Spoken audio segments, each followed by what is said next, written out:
He's pissing and moaning. We had a different coach come up and give a motivational speech in the afternoon each day. He was our running backs coach at the time by the name of Derek Foster. Coach Foster came up there, toughness and pushing through. He got real razzed up as his speech progressed. We had a video coordinator named Rocky. He finishes his speech and he goes, "Hit it, Rock!" And Set It Off by Boosie Badass played. As a young white man, it was my first time hearing that song, Set It Off. Yeah, we finna set it off. You heard me? I'm finna put you in the trash bag. Tired of all these knowing me right now, for real. You wanna talk shit? You wanna run your mouth? You want some gangster strut your mother in the house? We'll set this job. Yeah. And that was my first time hearing Set It Off. At Samford University, it was the third or fourth week of camp. We were about where teams are right now. Right before the season, everybody's pissing and moaning. We had a different coach come up and give a motivational speech in the afternoon each day. He was our running backs coach at the time by the name of Derek Foster. Coach Foster came up there, toughness and pushing through. He got real razzed up as his speech progressed. We had a video coordinator named Rocky. He finishes his speech and he goes, "Hit it, Rock!" And Set It Off by Boosie Badass played. As a young white man, it was my first time hearing that song, Set It Off. Yeah, we finna set it off. You heard me? I'm finna put you in the trash bag. Tired of all these knowing me right now, for real. You wanna talk shit? You wanna run your mouth? You want some gangster strut your mother in the house? We'll set this job. Yeah. And here we go. Welcome back. Welcome back. Welcome back. Welcome back. Welcome back. My neck is feeling much better today. Feeling springy. Feeling ready to rock. Ready to grab my nuts. Talk about this playoff today. Talk about Mike Tomlin today. Unpack a little Lane Kiffin today. I don't know, man. You know, Notre Dame, we're going to talk a bit about them today. They've got a special player, Jeremiah Love. They're not in the conference. I don't know who in their right mind thinks that this Notre Dame team, with all the other teams in the field, even have a remote shot of making a run and winning the national championship. But I guess you could say that about a few other teams too. They tell BYU, hey, they told BYU years ago, they said, hey, you gotta be in a conference if you want to have a chance to go to the playoff. And so BYU joins a conference. And they lose a couple games, and I think they're in. They're at 11. They lost one game. BYU's in at number 11. Miami's in at number 12. In the recent rankings, came out just last night, I believe. You got Ohio State at the top, 12-0. Indiana, number 2 at 12-0. Then you got Georgia, Texas Tech, Oregon, Ole Miss, Texas A&M, Oklahoma, Alabama, Notre Dame, BYU, and Miami. So apparently Marcus Freeman, the head coach of Notre Dame, was upset that Notre Dame dropped behind Bama. What world, guys? What world does Notre Dame deserve to be ahead of Bama? I'll wait. You guys remember that 2013 national championship game, the Manti Te'o game, when Notre Dame was beat before warm-ups were even over? You guys remember that? I remember it. I remember Bama beating them by like 29 points as well. in a national championship game. It's an embarrassment. It happens every now and then in college football, but it's an embarrassment when the national championship is a complete blowout. It's an embarrassment. I went to one of them. I went to the Natty that Georgia won. What was it, 22? Maybe 3?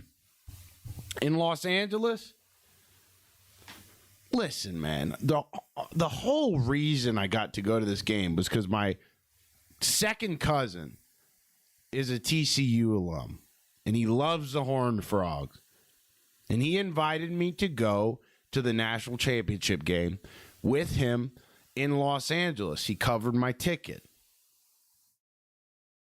But it was an embarrassment, that game. Georgia hung 66 on them. And you're watching this game as a fan, and you just kind of think, what is this? What are we doing this for? Okay, you could have had so many other teams in America show up to play this game, and it would have been a higher quality football game. Look, at the end of the day, I just want to watch close games. I want to watch even matchups. It's great to see a team that's dominant. It's also even better to see a dominant team be challenged in a big moment. And TCU that year, they didn't even challenge them. A bunch of the games last year, the first round games, I think like last year SMU got into the playoff, got absolutely run out of the building from what I remember. A couple other teams last year. I'm trying to think, who were the teams in the playoff last year? CFP 2024. Because I remember last year, you had Clemson in Texas in the playoff last year, the first round. Snoozer. I mean, because Clemson, listen, Dabo Swinney had a great run there. I don't think he's built for the times that have fallen upon college football. That's just me. Tennessee, Ohio State, I watched that one, and that one wasn't even particularly close. Ohio State was number 8. SMU, Penn State, snoozer. Indiana, Notre Dame. Unless you live in the state of this is last year's playoff, by the way. Unless you live in the state of Indiana, you know what I'm saying. And Indiana didn't have the team they got this year, last year. Second round, you got this is last year's playoff. Second round, you got Penn State and Boise State. I mean, look, Notre Dame. Let's give them a little credit. Last year's playoff, they make a run. They get beat by Ohio State in the national title. I can't believe. Well, didn't Georgia? Didn't they not have Carson Beck? Anyway, so where am I going with all that? I just kind of opened the show. You know what I'm saying? I just kind of opened the show. It's Wacky Wednesday. We got us an outline today. But again, a lot of these, really the main storyline, at least it's been in front of me for the last 48 hours, has been the AFC North. Whether Mike Tomlin should be on the hot seat or not. Something I read today that was funny and somewhat true. Every single AFC North fan base wants their head coach fired. All 4 teams. Ravens fans want Harbaugh out. Pittsburgh fans want Tomlin out. They're very vocal about that too, by the way. Bengals fans want Zach Taylor out for the most part. You got some Bengals apologists that say, no, Zach Taylor's a great play caller. And meanwhile, he's got Burrow propping his sorry ass up week in, week out, and that's if Burrow's not hurt. But I digress. And then you got Stefanski in Cleveland. I don't even know if Cleveland's worth talking about anymore. They got the best defensive player in the game, Myles Garrett, going to waste. Going to waste. Somebody got it. Mina Kimes'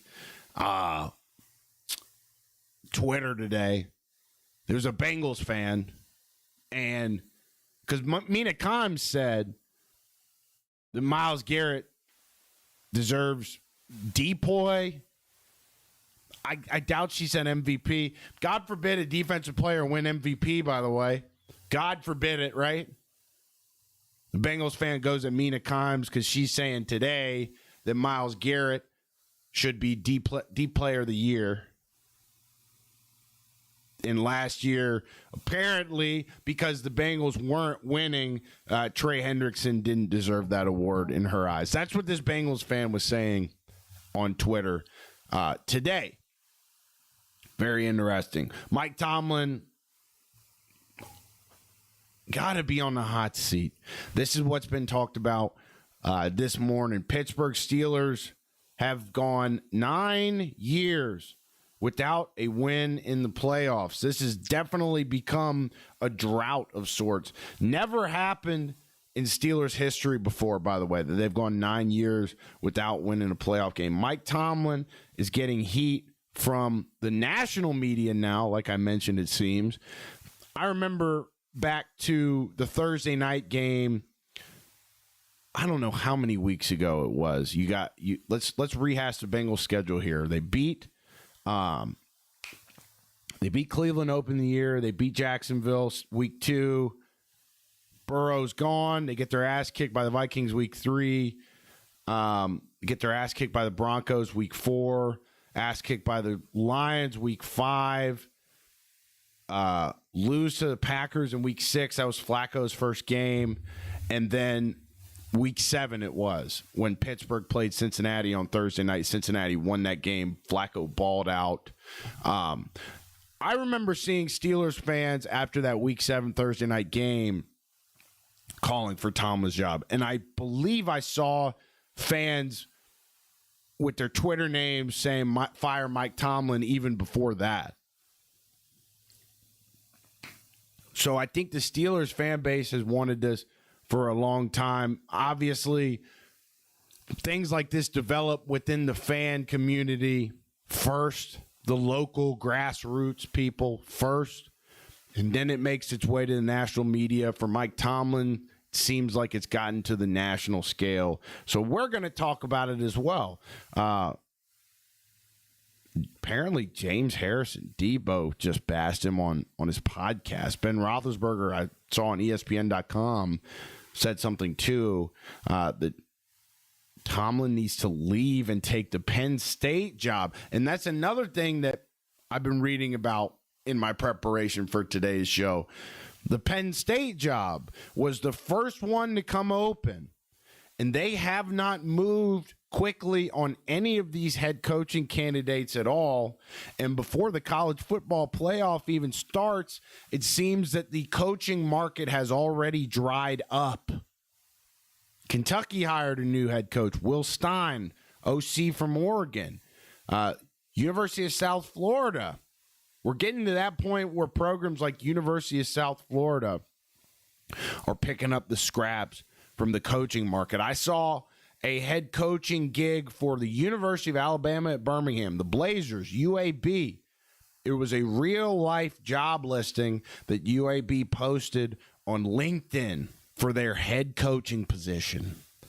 I'm regretful to say that I missed it.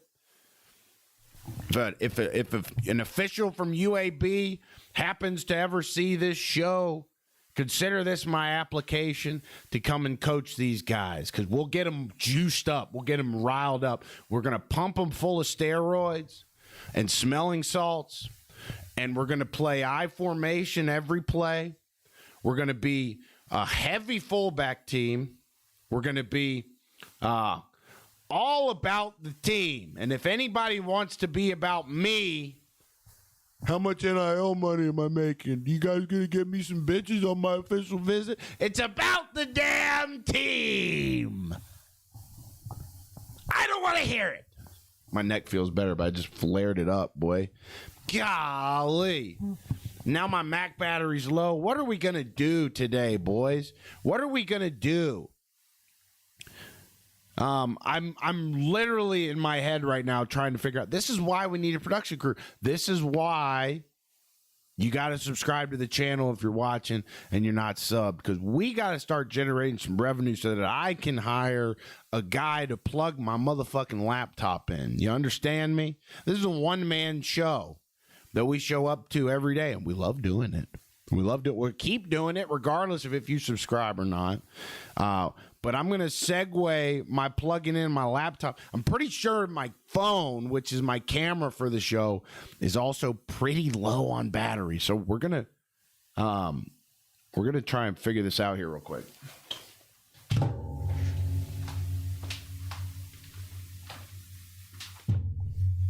God damn it.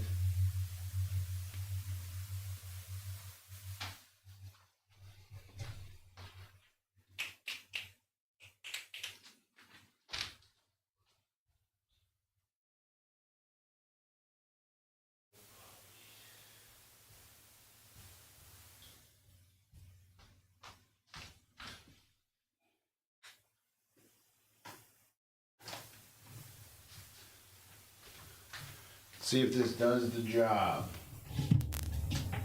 Come on. Come on.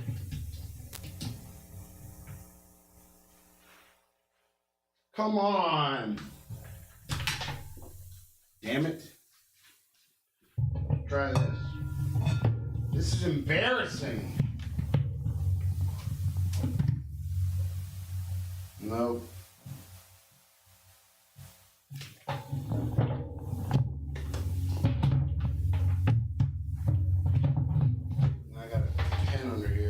Well, shit. All right, let's do this then.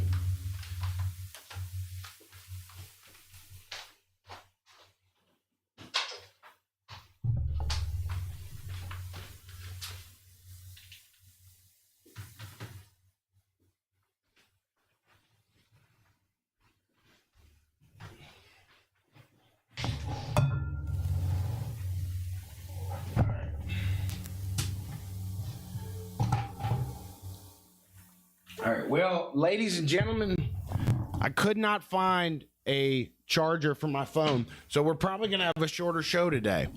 We're going to get these alerts. My stream looks to be lagging. We're back now. What a disaster. What a nightmare. No, it's just kidding. It's just kidding. We're happy to be here as long as we can each day. So we're just going to stick and move and go from there. I was talking about Mike Tomlin and the hot seat. Okay, sorry to my audio listeners too, by the way. Should have let them know to fast forward, but didn't know how many seconds we have in there. Got a little buzz on the audio too. I hope. Interesting. What a nightmare. Feel like I'm bombing right now. Am I bombing right now or not? You know what I'm saying? I got this electrical buzz in my ear. I'm hoping it's not coming across. I'm literally having a meltdown here in real time. Live on In the Jar. You're not going to get this anywhere else. This is raw, real, as unfiltered as it gets. So what's going on in Pittsburgh? Offense is pedestrian. Metcalf seems to be pretty overrated. Calvin Austin not really producing much for them this season. Not many real receiving threats. You got Freiermuth. He's been a great player. Washington, tough to get him a lot of looks with that big body of his, you know. And their defense got bullied by Buffalo, they gave up 26 points against them, I believe. They're 6-6, tied for first in the division. Their fans are pissed. Like I said, Aaron Rodgers. Look, it's tough to say this about such a great quarterback, but it's probably time. I don't see Aaron Rodgers making it back for another season. in the NFL. I think logically it's time for Aaron Rodgers. I hope I'm wrong. I pray I'm wrong. I'd love to see Aaron Rodgers continue to eat, continue to play at a high level, but when you get to a certain age, it just doesn't seem feasible. At least at his age. I don't know.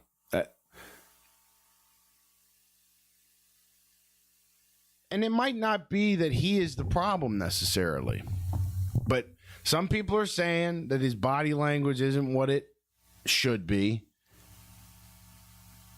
I think Jaylen Warren has the potential to be a great player. He runs low. He churns his feet. But when a defense stifles him up, you don't really have many great threats in the passing game on that Pittsburgh offense. Is it a coaching problem or is it a personnel problem in Pittsburgh? That is the question. Are we having problems calling the right plays? We've talked about this numerous times on the show. It's on the scouting department to put the right roster pieces in place. It's on the coaches to put those right roster pieces in the right places on the field. And then at the end of the day, it's on that player to execute the job and finish. And it's tough to piece all three of those phases together in pro football. That's why not every team is good.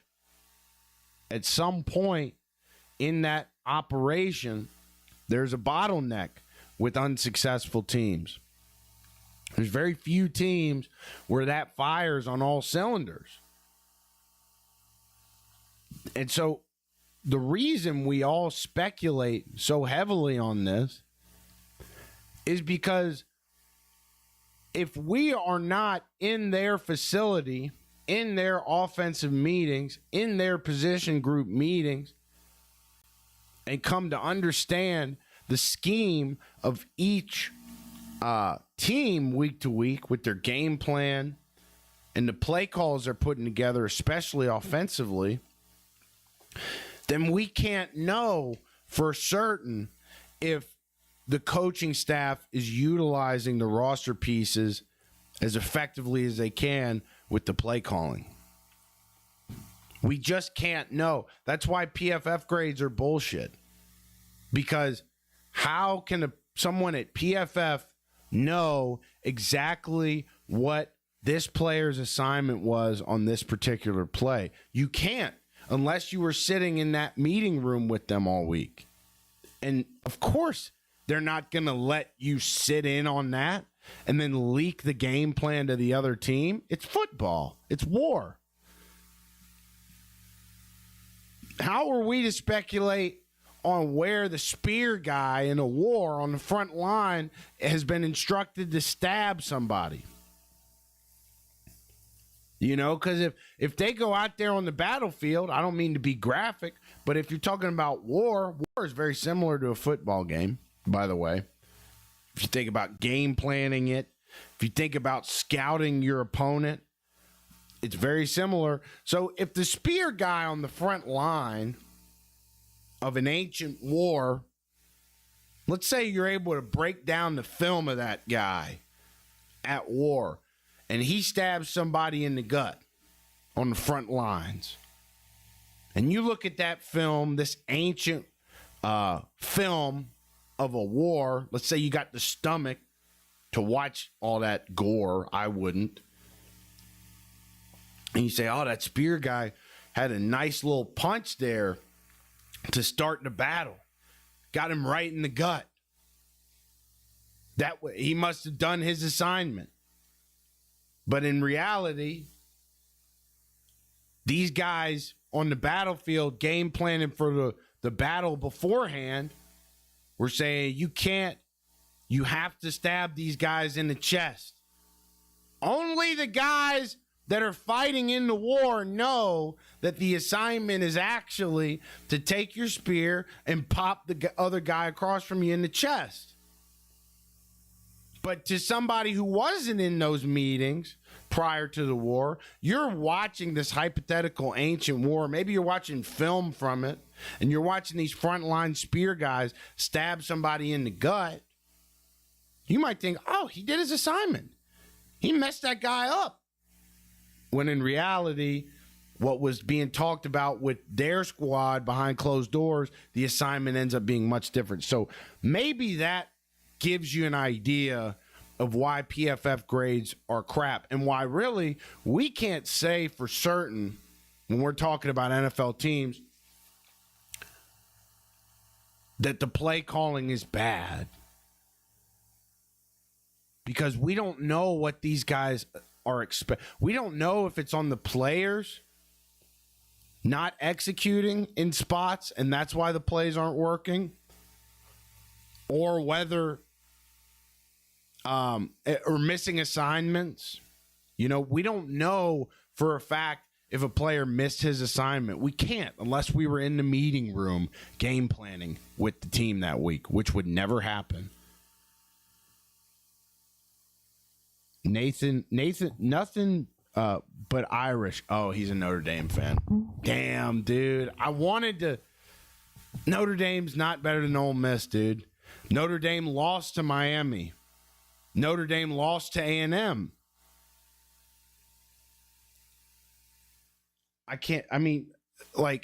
Let's think about this, dude. Notre Dame's got one player. They're not in a conference. Looks like his chat went away. Nothing but Irish. Removed his... I didn't even know you could do that on YouTube. Nothing hostile, by the way. I love talking a little healthy shit. That's just me. But and Notre Dame, look, I forgot they even made a run last year. I don't know how they did it. I remember that game against Georgia where I think Gunnar Stockton played the whole way, and he's developed a whole hell of a lot since then. Maybe somebody else played quarterback for Georgia. I remember parts of that game. I don't remember tons of it. But look, man, the reason I titled the video what I titled it, the reason I made the thumbnail what it is today is because you got to join a conference. It's the special treatment by the media. It's the TV money is really what we're talking about with Notre Dame. I've never been to South Bend, Indiana. The closest I've been to Notre Dame football is when I was selling season tickets for the Indianapolis Colts. And I would get a prospect down the pipeline to buy Colts season tickets from me. And they would say, oh, we're not buying because we got Notre Dame season tickets. So that's the closest I've come to interacting with Notre Dame football. Seems like they got passionate alumni. Seems like they got a Texas A&M kind of culture, like a little, and I'm not saying this with a negative connotation, a little culty, maybe. Am I hitting the nail on the head? We got nothing but Irish in the chat. Appreciate you popping in too, by the way, brother. CJ Carr's first ever start in Miami by 3 points, and the defense played terrible. It was only Gunner, not any other QBs. Okay. Makes it to the title game, gets special treatment, beats PSU, UGA, and IU. Listen. I feel like it's TV money. You got passionate alumni. You got passionate fans of that school. There's no doubt about it. I've never seen it for myself. But it's got to be like they got that deal with NBC.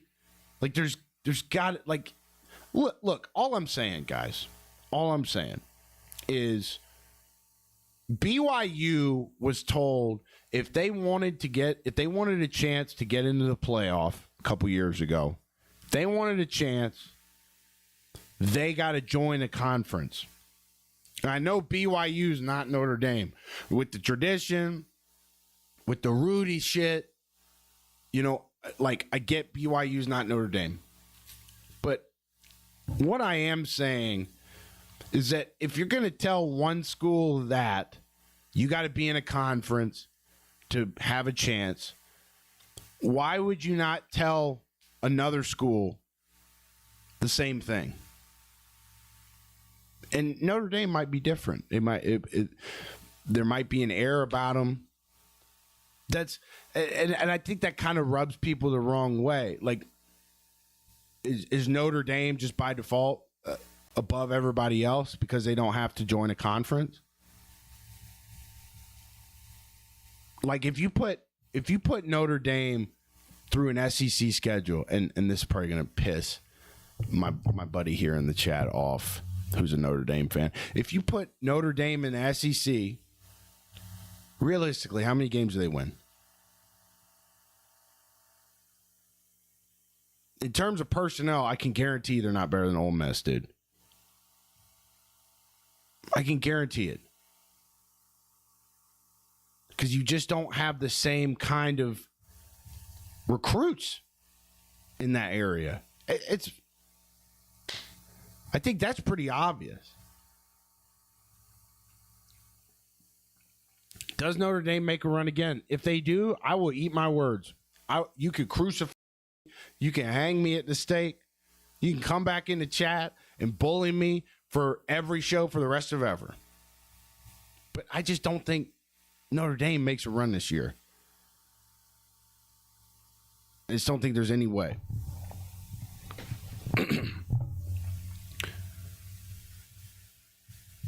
All right, what else we got? Yeah, we talked about Mike Tomlin. We talked about hot seat. Dude, what a disaster this episode has been. This is a fucked up podcast, dude. It's Wacky Wednesday. Mr. Lance Holmes in the chat talking about the Steelers, baby. He says, long time no see. We've been here every day, Lance. We've been in here every day. He might be talking about himself. Dude, this is a fucked up podcast, guys. I was not prepared for this today. I was like, dude, it's Wacky Wednesday. A lot of the major storylines dry up this time of the week. I got my outline. There's a whole bunch of bullshit on here that like Colorado. People are still talking about Colorado. The Lane Kiffin stuff I feel like is played out on this show. Dude, I posted a clip about Lane Kiffin and all the honeys he was seeing down there in Oxford. And I look at that motherfucker today. I look at that thing on Instagram. I logged into Instagram today, and I look at the reel, and it says 166,000 views. I was like, what? Like the clip, I didn't even think the clip was that good. And turns out the majority of the engagement came from Facebook. So I'm looking at all these Facebook comments about this Lane Kiffin video. I was talking about Lane Kiffin smashing on Ole Miss girls. And it was a bunch of, you guys know, like the divorced SEC dad demographic. You know what I'm talking about? You got that pepper mustache. Maybe you're wearing like a Quicksilver hat and your Facebook profile picture is a selfie of you out on a boat in the Ozarks fishing or whatever. It's like, this is my people. Don't get me wrong. I love those kind of people. But there's a lot of them type of folks. And it was a bunch of like, 55-year-old divorced Southern guys being like, hell, I wish it was me. Hell, I wish I could do that. And people saying like, it's legal. There's no point in talking about it. I know. I'm clickbaiting.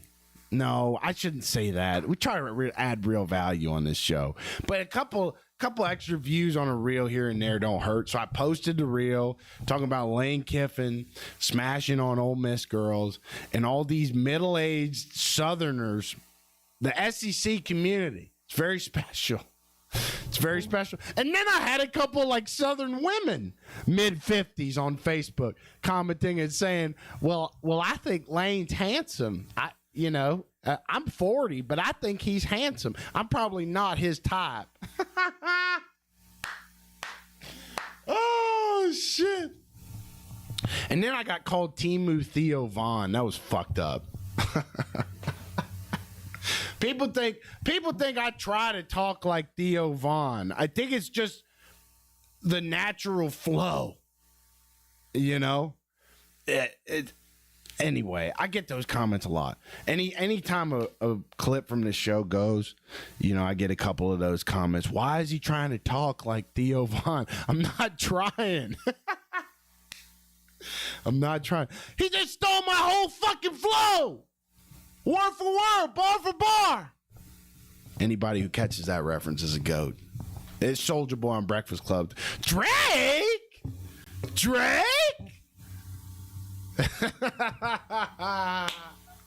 So yeah, man. I mean, shit. Lane, I'm still look.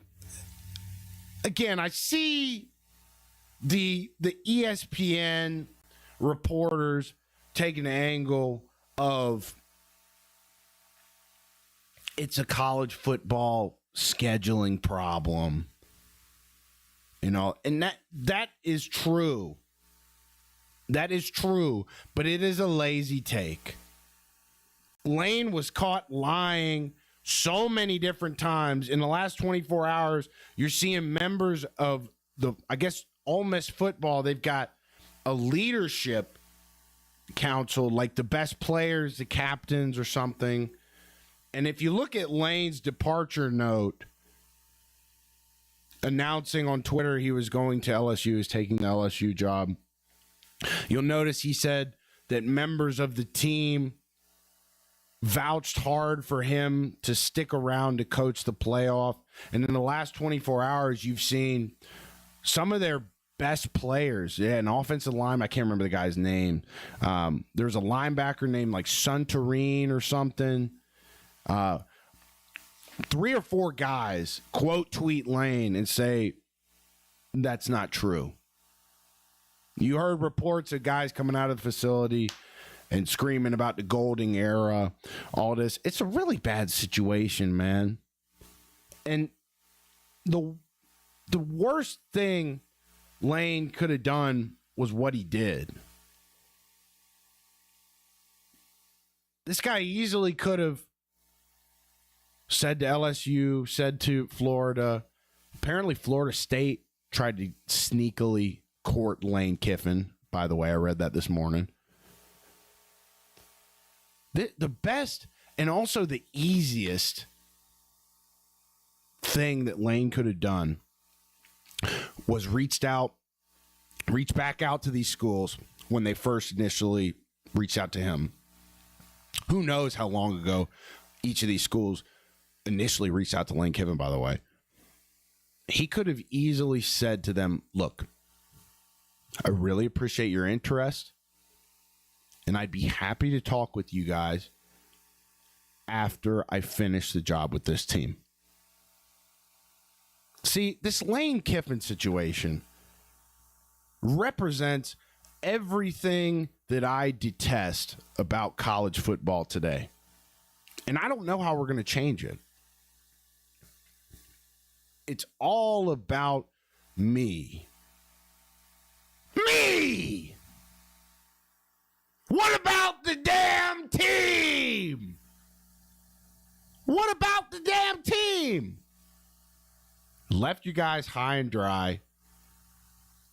And I really liked Lane Kiffin for a long time. I loved what he did at Ole Miss. I love Ole Miss. A lot of folks in the comments, because I was wearing an Ole Miss hat on the show that this clip came from. A lot of folks thought I was a Ole Miss fan, and they were like, Ole Miss fans are crying and all this stuff. I think they are.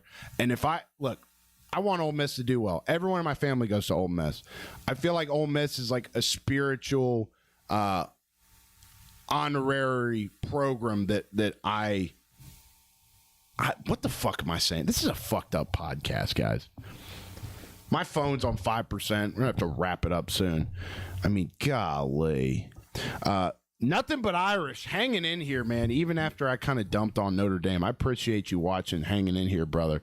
I'll thumbs up for you, brother, because you're funny. Thank you. Thank you. He says, I'm the Chinese Theo Vaughn. Lane ditched the players in the middle of the CFB playoff. He could have agreed to join after the season, and LSU would have agreed. Absolutely. And that's really the point I'm making is, like, If these jobs were actually interested in hiring him, which they would have been, these schools were actually interested in hiring Lane like they really obviously were, they would have waited around for him. And obviously, once the Lane Kiffin shit happened, it created a domino effect throughout the coaching carousel in football. And now you're seeing programs like University of South Florida claiming Brian Hartline. I always say Mike Hartline because Brian Hartline, who just got hired as a head coach at University of South Florida, has a brother named Mike Hartline who played at the University of Kentucky from I think it was, how old was I? I was 15 or 16. So it was 2011, 12, 13.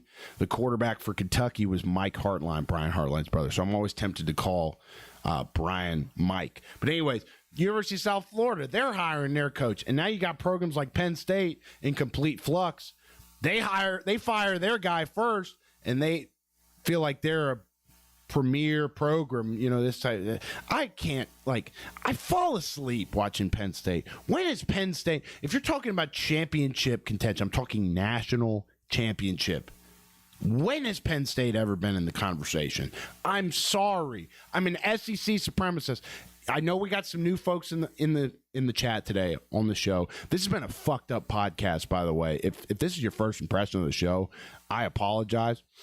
But with Penn, this is an SEC bias show. That's what I'm getting at. This is an SEC bias show. I believe it's the best conference. I also grew up in an SEC town. Okay. But when has Penn State ever been in a serious contender for a national championship? Can you guys tell me that?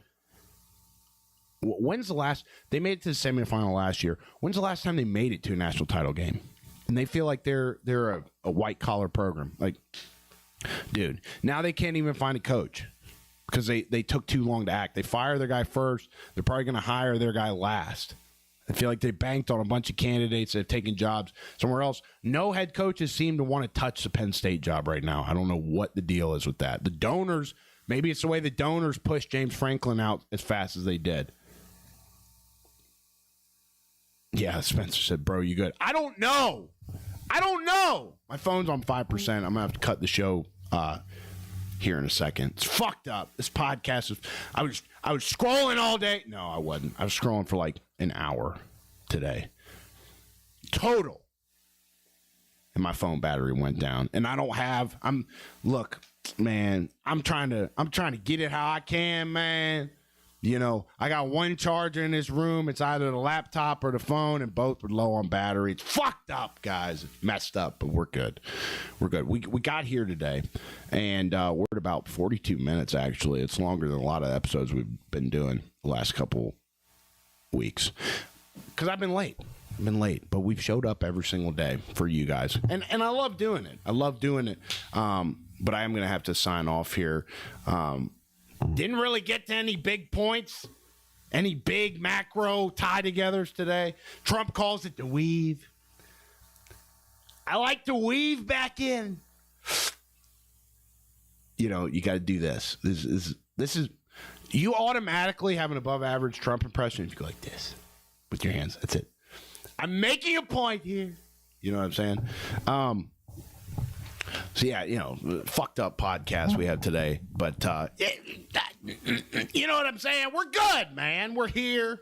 We're living. The college football rankings came out last night. I saw some talking points from other shows. They're saying, Miami was out, but it looks like they're at 12, so I don't know what all that's about. They're talking about BYU not being in, but they're at 11. So, I don't know what rankings rankings I'm looking at, what rankings other people are looking at, but people were complaining about BYU Miami being out. To my knowledge, I saw that they were in.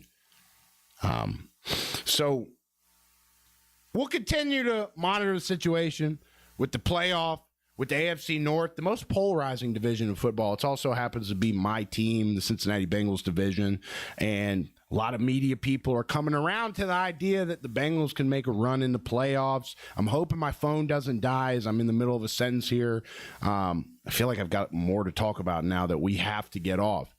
But We'll continue to monitor the AFC North. That's going to probably be a daily conversation because it's going to be the most interesting finish for pro football division this season. You got the Bengals, Bills coming up. We talked a bit about that game yesterday. Bills fans are heating up their typewriters, talking shit. So I'm sure we'll have more to touch on there. And the playoff, and that's how we're going to end it. This is my favorite song. It's LSU's Net. And we got to appreciate you watching. We got to do some quick promo. Station identification. This podcast is in the jar. Daily rants about college and pro football at all levels, really. I imagine if the algorithm brought you here, you like football. And if you like football, you're going to love our channel. So hit that subscribe button. We're the fastest growing football channel in the land. Catch us on audio platforms, big or small, Spotify, Amazon, all the way down to Tubi or whatever the fuck you call those things. Updated daily. Make your girlfriend listen to some football talk in the car. Tell her I sent you. And most importantly, hit that subscribe button if you're in the chat watching. A lot of people watch this show and think they're subscribed, but they're not. So hit that subscribe button. I'm not going to jump through the screen. I'm not going to ask you for anything else in my life. I'm not going to jump through the screen. I'm not going to send you emails. I'm not going to bite you. So hit that subscribe button. It helps us out a lot. I want to hire a producer, guys. So hit that sub button. Interesting show today. We'll be back tomorrow. And until then, look out for Madden streams. Might do one. I keep saying I'm going to do that. I'm sorry about the Madden streams. They've been lacking lately. They're a lot of fun. We seem to get a lot of folks popping into those. So look out for those. The only way you can do that is if you subscribe. And we did our first live commentary on a game, Bengals-Ravens game on Thanksgiving on the channel as well. So if you're really autistic, you might be interested in going back watching the replay of that. But look out for those. Subscribe to the channel, and we will see you guys tomorrow. Appreciate you. Love you. Thanks.